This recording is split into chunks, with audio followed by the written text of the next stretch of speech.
Salute to God, the Most High, the Creator of everything. Salute to my day one. Salute to all my new subscribers. If you're just now coming in and stumbling across my little itty little local platform, y'all, as you come in, wipe your feet all over the Uncut welcome mat, hit that like button, subscribe button, notification bell, put it on all. Share these videos, share the experience. Trolls, only God and your mama can love you. And last but certainly not least, y'all. One time, yeah. I say one time, yeah. I say one time, yeah. One time for the Uncut Squad, one time for the Gifted Family, one time for my sister J Stars putting the spirits of smackdown on her YouTube and TikTok. Y'all go subscribe. That's J Stars with two Z's. And we always got to give it up to God, the Most High, the author and finisher of our faith, y'all. Two salutes to God. Speaking of God, today is Sunday, and there's going to be a lot of people who are going to sit their spiritual faith aside and go put personal faith into someone who's speaking from a pulpit today. Now, on and off of YouTube, I'm constantly seeing spiritual Christian, I don't want to say spiritual Christian content creators having to answer the call and the backlash for something that they did or something that they're involved with or had been involved with. We're constantly hearing this about pastors as well. So, what I get from the genetic makeup of it all is someone does not know the history of Christianity, how it is related to hate and racism, and how it's related to colonization. And there's some people who don't understand that even though you hide behind religion, it does not make you a better version of who you are until you give it all up to God to make you a better version of who you are. Okay, that's not going to make sense to everybody. It will only make sense to some. And I'm okay with that. I'm okay with that. Um, we can't pretend to be something that we're not and expect to keep that mask on at all times without that mask somehow defaulting and falling off. Okay. We can't live in a subliminal time when everything's so upfront. You understand what I'm saying? Now, a lot of people have a problem, and I'm just using this as an example because I'm going to drive a point home. It seems like no one trusts a felon, right? I would say no one but Christians trust felons. All right, now let me explain. This isn't to fire a shot at someone or to belittle someone's beliefs. Believe what you want to believe, how you want to believe. I am endeared. I am full of endearment that at least you believe in something and you're using it for the positive. You're using it for a moral compass. So I'm fine with that. Fine with that. Okay. And I agree. I agree. But here's my problem. The problem is I hear people all the time, well, your president's a felon.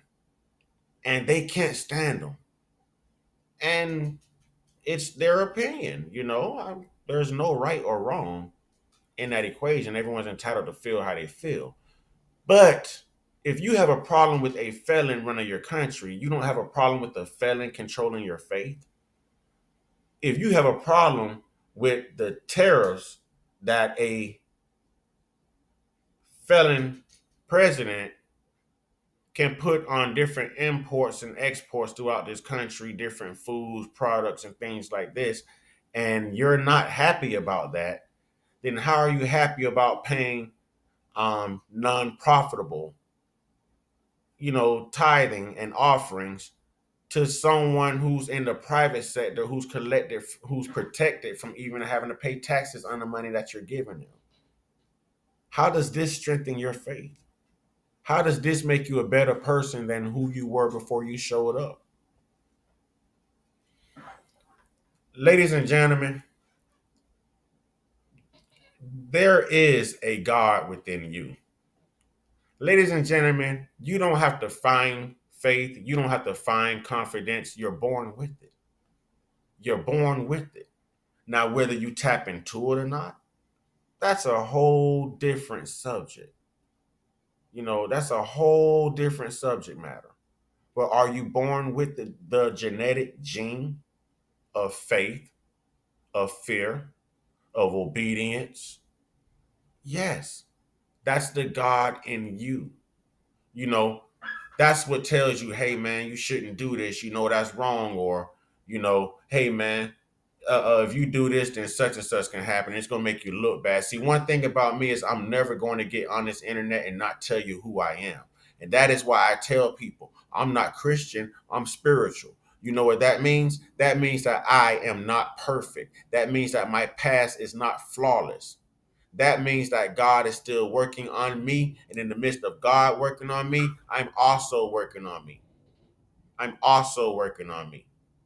My problem lately has been getting people to hold themselves accountable.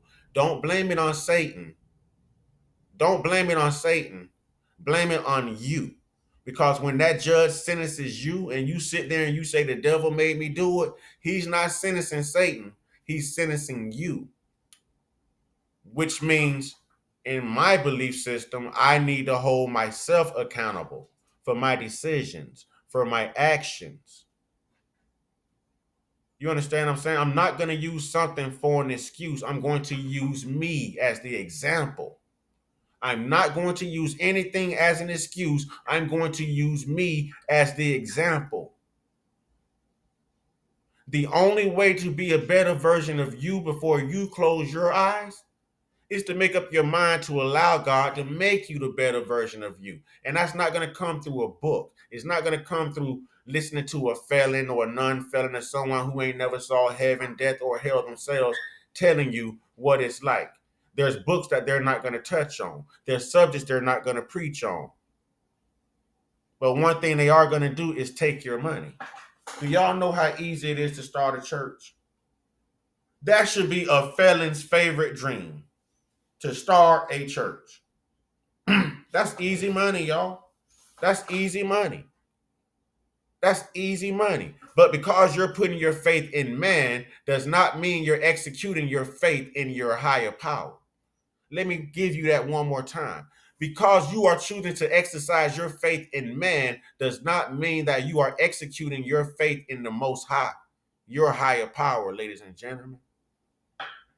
Your body is the temple of God. That soul inside of your physical outward entity is what is said that your higher power is interested in. And I'm speaking that way because everyone believes in different things. I'm not trying to degrade, downgrade, belittle, throw no shade at anyone. This is just a heart to heart, a common sense talk, ladies and gentlemen. Do y'all know the amount of slavery that's in the Bible? But God's number one rule is love. See, people can create gods. People can create gods. People can make their money their God, make their car their God, make their children their God, make their job their God, or create a whole nother God to play on your faith system, your system of belief. We're in a time now to where the research is at hand. We have saw God work. Okay, we have saw God work. If you have ever been to church or been in a hospital, right? Okay, I heard someone say this. If these churches are performing these type of miracles, tell them to go to the hospitals. Tell them to go to the nursing homes and assisted living facilities. There's people with cancer. There's people who want to walk that's paraplegic. Okay. There's people who are paralyzed. There's people inside of comas. Don't allow someone to play on your faith, on your belief system, and on your faith to only collect money from you, to tell you something that sounds good, but they're not going to tell you everything. Ladies and gentlemen, I had somebody ask me a very important question. Somebody asked me who committed most of the unalivings in the Bible between God and the devil. And I was stumped because when I thought about it, it was that God in that King James Bible, knowing that King James himself was a homosexual. And we're still seeing that agenda push. And no one's linking this back to colonization. No one's linking this back. If you study the etymology and the culture of Christianity, you'll see that it got here along with what was his name? Christopher Columbus, when he landed in the Caribbeans. You know, he colonized the Caribbeans and he forced everyone into Christianity. 325 AD, the Council of Nicaea. This stuff is recorded. Like it or not, ladies and gentlemen, there was no Jesus before 325 AD. Now, I understand you're going to execute your faith, and I might lose some subscribers, and I'm not mad at you for exercising faith, and I'm definitely not mad at you for unsubscribing, because you will be back once you realize that I am speaking the truth. But what I'm not going to sit here and say that there is no God.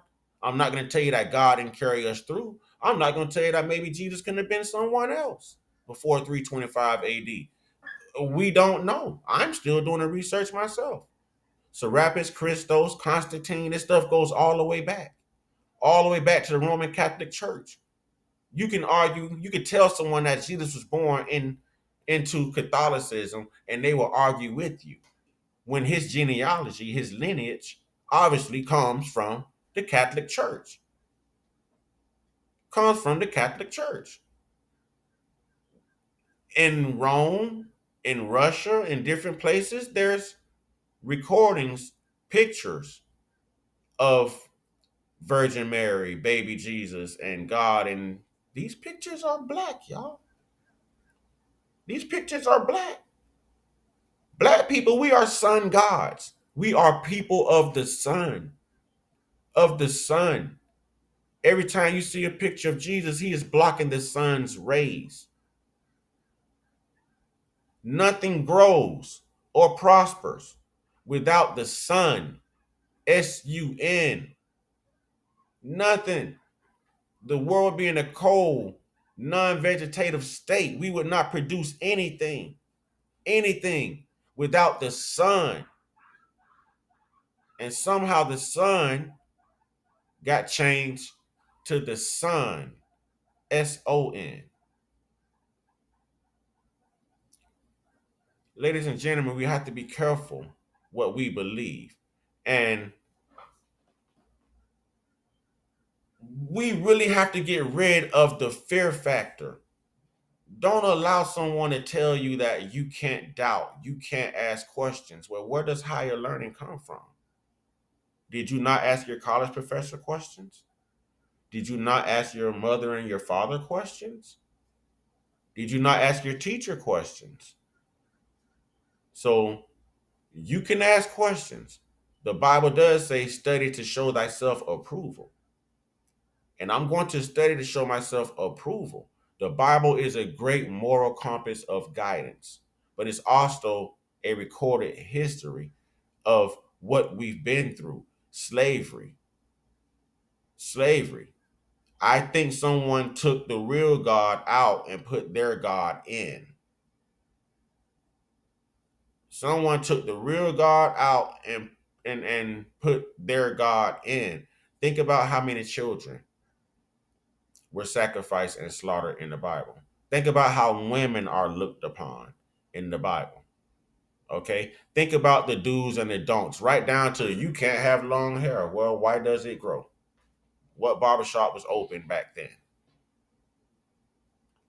It's simple things, ladies and gentlemen. Simple things of people trying to control you, brainwash you, manipulate you to get inside of your pockets, to get inside of your head, to create a fear in you that they can benefit from, compensate from. Real talk. Real talk. Most of your pastors don't even have jobs. Taking your money 3, 4 days a week is their job. You've been calling on Jesus forever, and you're still in the same situation you're in, still sitting on the same pew. You're still following religion and Christianity. You don't think that maybe you need to switch your game up a little bit? Now, I'm not trying to offend anyone. But if you do your research, you'll find out there was no J in the Hebrew alphabet. There was no J. You can't magically put it there. And then there's gonna be people saying his name is Yahshua. Cool, I'm fine with all of that. Okay, I'm fine with all of that. I don't play into religion. I play into spirituality. Again, religion is full of judgment. It's full of judgment. How can we judge when we are all flawed?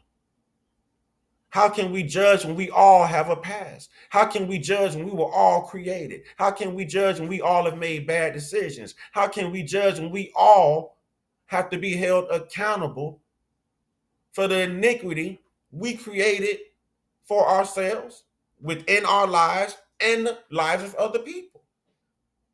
This is simply the difference between being accountable and knowing right from wrong. And knowing right from wrong, ladies and gentlemen. So I will tell you that there's a good moral compass behind a lot of these religions. But a lot of these religions are designed to play on your faith-based belief system. That's why there's so many.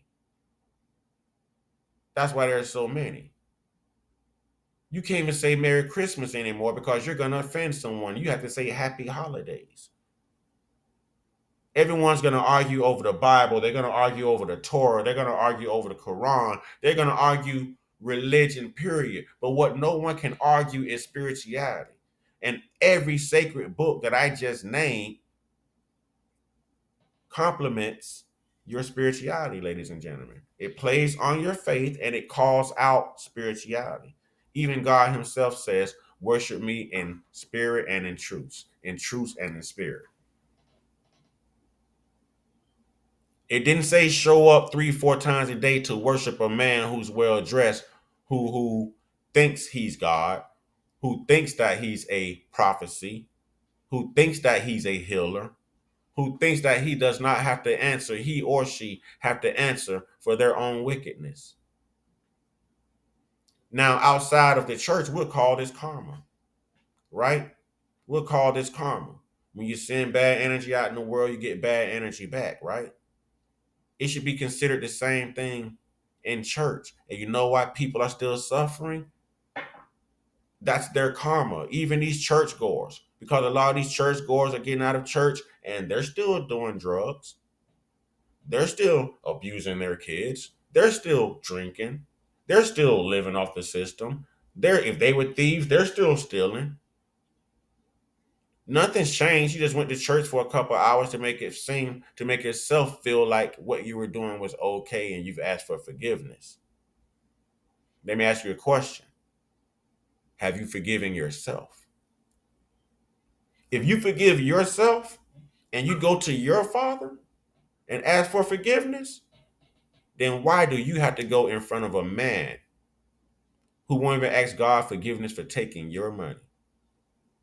Everybody's mad at Umar right now because Umar say, hey, $500 dates with the doctor, $500 dates. Umar's trying to get his school back, But no one's mad about a pastor for taking all this money from women. Just giving you hope, a blind promise. I'm going to sell you a dream. I can sell you a dream. I can tell you something that's going to happen that will obviously happen. Look, I'm going to tell you right now that someday you're going to die. Does that make me a prophet? Someday you're going to be buried or you're going to be cremated. Does that make me a prophet? Someday you're going to grow old. Does that make me a prophet? Huh? You going to send me a cash app? And that's what's really getting me about these churches, y'all. They take Venmo, they take Cash App, they take PayPal. Are you kidding me? They taking Chime. Are you kidding me? So it's not about our morale anymore. The church is about your money, and they play on your belief system to get there. Pastors have bills, y'all. Pastors don't pay taxes. They are protected. They are protected. Look it up. Look it up. Look it up. It's a cult Christianity is a cult, just like the KKK is a cult. Some people are not going to like this, but I'm telling the truth. Look up the history. Look up the meaning of the real meaning of the word Christian or Christianity. Look it up, ladies and gentlemen. See, I would love for everyone just to be spiritual and be kind and be loving because that shows obedience to God, you know. But when you're going to argue over religion, when you're going to judge someone, when you're going to um when you're going to highlight a person's flaws, when you get on here and you're a content creator and you're making all this good, great Christian content about God, and then something comes up from your past, and now the whole world wants to throw shade at you, make it clear, make it known, and make it understood that you were not perfect to begin with. You were never perfect. I would never be perfect. you know. So that's why I get on here and I make the type of content I make because it's real. I'm a real person living a real life who has been through real problems. I have caused real hell. I had to ask for real forgiveness and I really had to be accountable and look at myself in the mirror and change that given reflection. I had to change that image of me.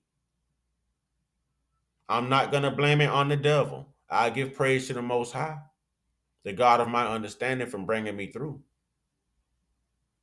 and for creating this temple inside of my body.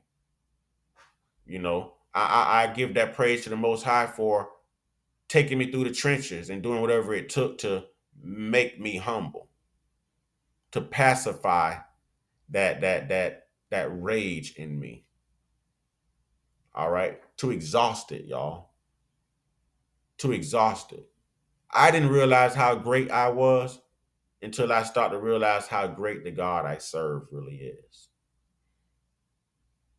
Genesis 1:26, Genesis 1:27, what does it say? Come, let us make man in our image and our likeness.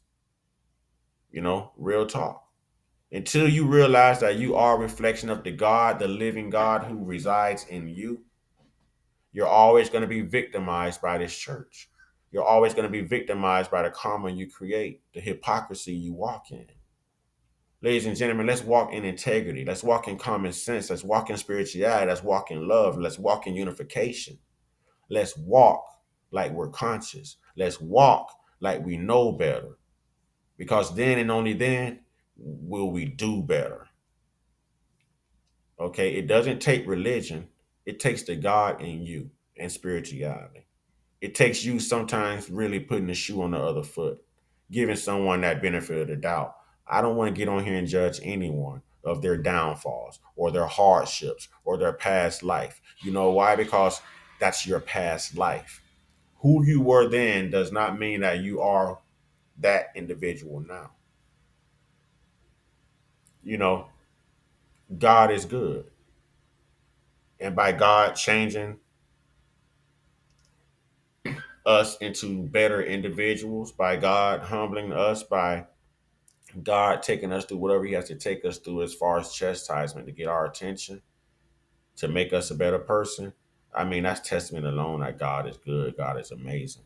But you don't need a pastor in a fancy suit that the whole congregation paid for to tell you that. Okay? Don't be a sheep, be a shepherd. Be a disciple, be a leader. Don't be a follower. If you are going to sit in a church right now, you are a follower. You are a follower. The real God called you to really be a leader. So lead. With that being said, ladies and gentlemen, some will agree with me, some won't, but that's my take on it. And y'all know what to do, man. Get your one-on-one. Get your one-on-one. Get your one-on-one with your higher power, man. Get your one-on-one with your higher power and stop putting your trust in these lying pastors. Stop putting your trust in these hustling pastors. Stop putting your trust in these con artist pastors. All right, these womanizing pastors, these lazy pastors. They're still men. They are flawed the same way you are. So if you are running to God for forgiveness for your flaws, think about it. God is still dealing with them and their flaws as well. What makes them better than you? A piece of paper, a certificate, the time they spent in school to learn how to lie to you, to learn what they can talk about on Sundays and what they can't. Ask a pastor to preach on Revelations. Ask a pastor about all that slavery in the Bible. Ask him. It's okay to be the slave within an inch of his life as long as you don't unalive him. What God, y'all? What God, y'all? What God, y'all? And y'all running around here, faith, faith, faith. If God called y'all right now and said, look, I need y'all to sacrifice one of y'all children and show me how much you love me, how many of y'all really gonna take the life of one of your children for this King James God?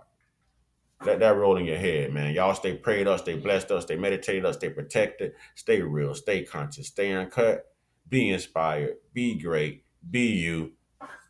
The truth has got to come out, ladies and gentlemen. The internet is here. The internet is here. The truth has got to come out. Don't be mad at the messenger. Just get the message. Ashe.